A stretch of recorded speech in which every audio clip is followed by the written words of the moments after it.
Have you ever had a big spider crawl into your room and then suddenly disappear behind the bookcase? You search for it everywhere, but it's gone. You turn on the lights, move a few things, but still find nothing. Now you have to sleep in that same room, knowing it's somewhere nearby. Your heart starts to beat faster. You feel tense, watchful, uneasy. Your body enters what scientists call the fight or flight mode, the state of alertness meant to protect you from danger. It's an ancient survival response that tells your body, stay ready, something could happen. If spiders don't bother you, then imagine it was a snake. The reaction would be the same. Fear instantly shuts down your desire for pleasure because your body only focuses on one thing, staying alive. It's impossible for your body to think of reproduction while it senses danger. That's one reason why wild animals almost never masturbate. They live in constant awareness. They can't afford to be careless or distracted. But domestic or captive animals often do because they live without real danger. Their natural alertness fades, and so does their restraint. Maybe that's the secret hidden in nature itself. Fear, in the right form, protects life. It keeps instincts sharp and actions pure. Of course, living in constant fear is harmful. But when fear is directed toward what truly destroys us, it becomes a guardian. We avoid cliffs, sharks, and fire because we respect their power to harm us. But when it comes to losing our vital life force, the energy that builds, heals, and sustains us, most people act as if it means nothing. They treat the act of releasing it as harmless, unaware of what they're really giving away. The seed that creates life is not just physical. It carries strength, focus, and vitality. To waste it without thought is to weaken the very core of your being. It's like throwing away the fuel that your mind and body need to stay sharp, calm, and strong. In ancient teachings, fear was never meant to paralyze. It was meant to awaken. The phrase God-fearing didn't mean living in terror. It meant living with respect, discipline, and awareness of higher laws. It was a reminder to honor what is sacred and not to treat it lightly. When used wisely, fear becomes a form of wisdom. It reminds you of the price of carelessness and the value of control. It keeps you from wasting your strength on fleeting desires. It helps you protect your energy, your focus, and your purpose. Maybe the reason many men struggle to stay disciplined is not that they are weak, but that they don't truly understand what they are losing. If you felt the full weight of that loss, if you knew how much it costs your body and your spirit, you would never waste it again. Do not misunderstand this message. You should never live in fear. That is not the goal. But when the urge to relapse becomes powerful, a little fear of the consequences can protect you. Fear of what you will lose if you release your seed can stop the mind from playing dangerous games. Many men reach the edge of relapse and begin to negotiate with themselves. They think, it's just once. One release won't hurt. It's only protein and water. These small lies are the reason so many fall. It's not weakness.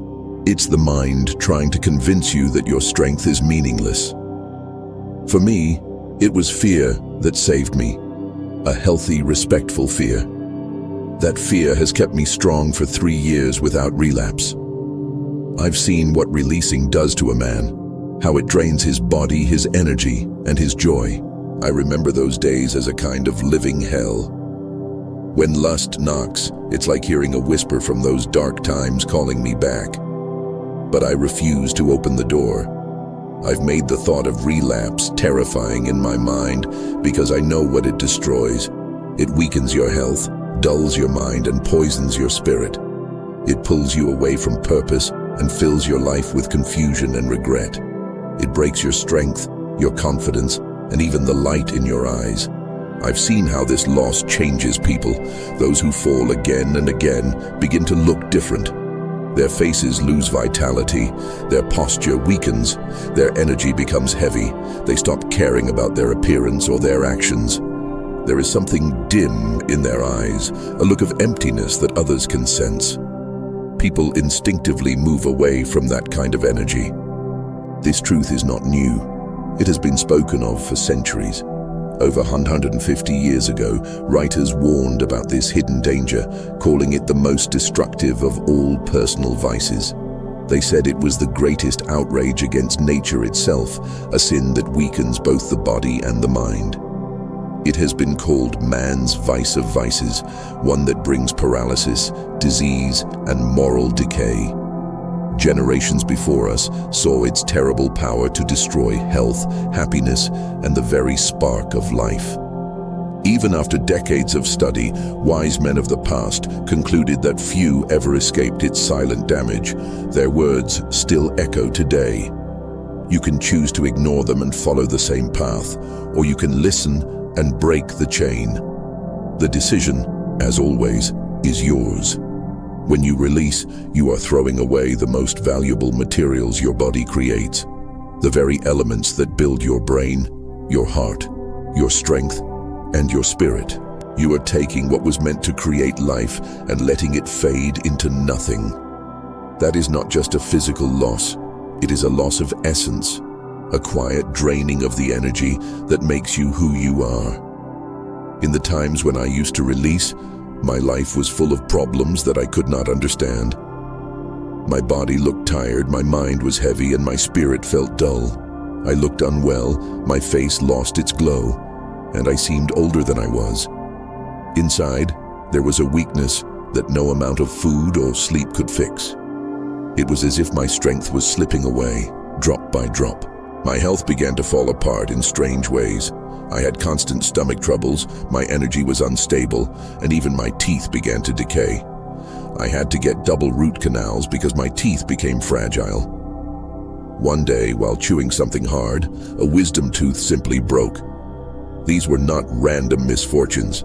They were signs of a body that had been drained for too long. But it was not only my health.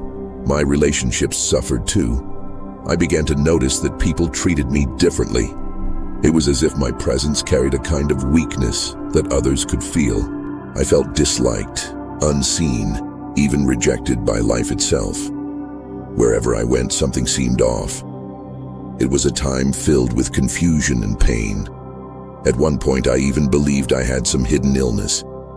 I went to the hospital, took blood tests, and was told that everything was fine. But I knew deep down that something was wrong. I was losing my vitality, and I could not explain why. I wasn't doing anything extreme, just what most men today do. Yet my body seemed to suffer far more than theirs. This is when I began to understand that everyone's constitution is different. Some bodies can handle more depletion than others, but every man has a breaking point. I realized my body could not handle the loss. I was draining myself of the very substance that fuels the body and the mind, and the result was visible in every part of my life. These experiences taught me something powerful. The fear of going back to that dark state became my greatest strength. It is fear, not of life, but of destruction, that keeps me steady. Fear of losing my health, my peace, and my spirit keeps me disciplined. Every time the temptation comes, I remember those painful days, and that memory saves me. I never want to return to that life where my energy was gone, where I woke up tired, and where my reflection in the mirror felt unfamiliar. Those days were heavy and lifeless. Now, every day I retain, I move further away from that old version of myself. Each day builds a stronger, clearer, calmer man who knows his worth and guards his energy with respect. There is no secret power here, only the simple desire to live a good life instead of a broken one. Lust promises pleasure, but leaves you empty. I have lived that truth. The more I released, the more meaningless everything became. Life itself began to lose color and purpose. When you give in to lust too often, you begin to lose the will to grow. Think back to the hardest point in your life. Maybe it was when you were releasing the most. How did you feel then? Were you truly happy, or were you trapped in confusion, guilt, and weakness?